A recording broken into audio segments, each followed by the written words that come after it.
আসসালামু আলাইকুম। বাঙালি রান্নাবান্নার আরও একটি নতুন পর্বে আপনাদের সবাইকে স্বাগত।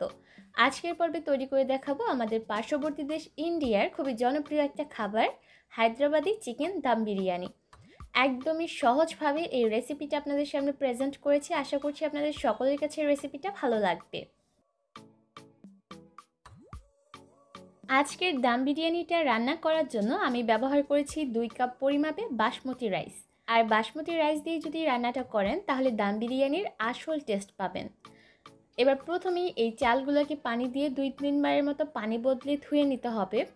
এতে করে চালে লেগে থাকা স্টার্চ পানির মাধ্যমে খুব ভালোভাবে সরে যাবে, যার কারণে এই রাইসটা রান্না করার পর অনেকটা ঝরঝরে হবে আর রাইসগুলো একটা আরেকটার সাথে লেগে যাবে না। 2-3 বার পানি বদলে ধুয়ে নেওয়ার পর আমি এই রাইসটাকে 1 ঘন্টার মতো পরিষ্কার পানিতে ভিজিয়ে রাখবো। আর এই ভিজিয়ে রাখার কারণে আমরা যখন চালগুলো রান্না করব তখন রান্না করার পর চালগুলো সাইজেও অনেকটা বড় হবে আর সিদ্ধ হতেও সময় অনেক কম লাগবে। আজকের বিরিয়ানিটা রান্না করার জন্য আমি মুরগির মাংস নিয়েছি 1 কেজি পরিমাপে, আর মাংসগুলোকে আগে থেকে কেটে ধুয়ে পরিষ্কার করে নিয়েছি। এবার প্রথমেই এর মধ্যে দিয়ে দিব 2 টেবিল চামচ পরিমাণে লাল মরিচের গুঁড়া, আধা চা চামচ দিয়ে দিলাম হলুদের গুঁড়া, আধা টেবিল চামচ ধনিয়ার গুঁড়া, 1 টেবিল চামচ গরম মশলার গুঁড়া, স্বাদ অনুযায়ী দিয়ে দিলাম লবণ, 1.5 টেবিল চামচ আদা রসুন বাটা, 1/3 কাপ দিয়ে দিলাম টক দই। আর টক দইটা দেওয়ার আগে অবশ্যই ভালোভাবে ফেটিয়ে নেবেন। আধা কাপ পরিমাপে দিয়ে দিলাম বেরেস্তা ভাজা তেল,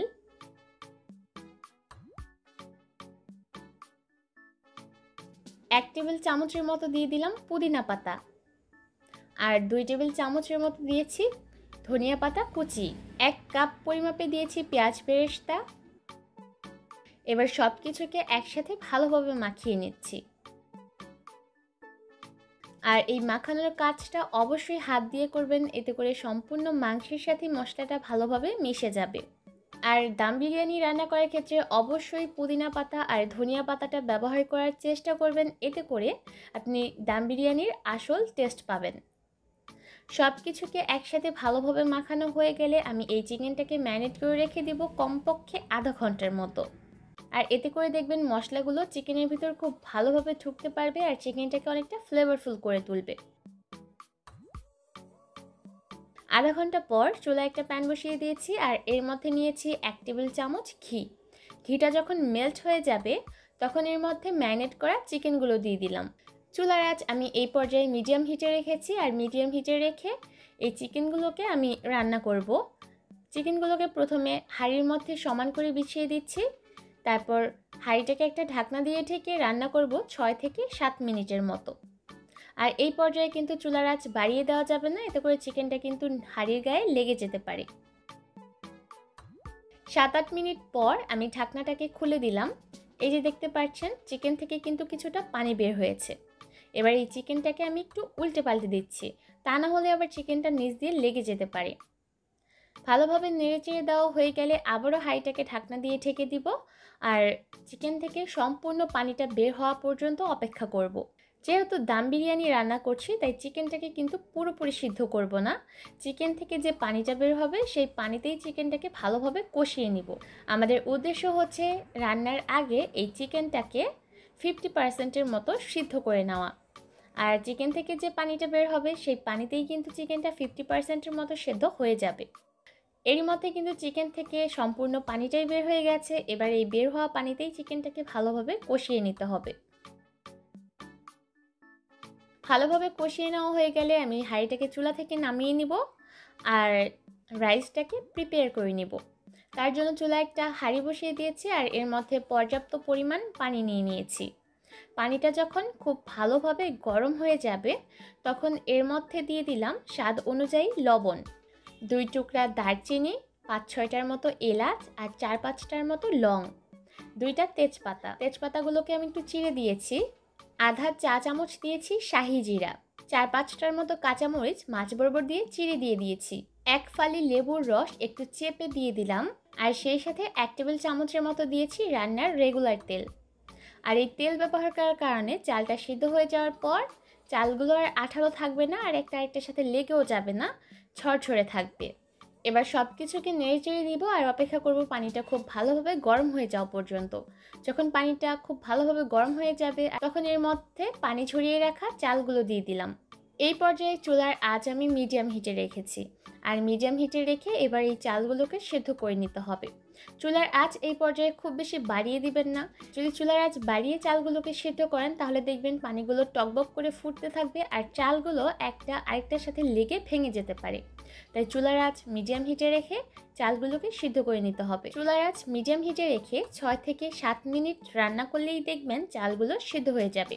আর এই চালগুলোকে আমি 70 to 80% মতো সিদ্ধ করে নেব, পুরোপুরি সিদ্ধ করা যাবে না।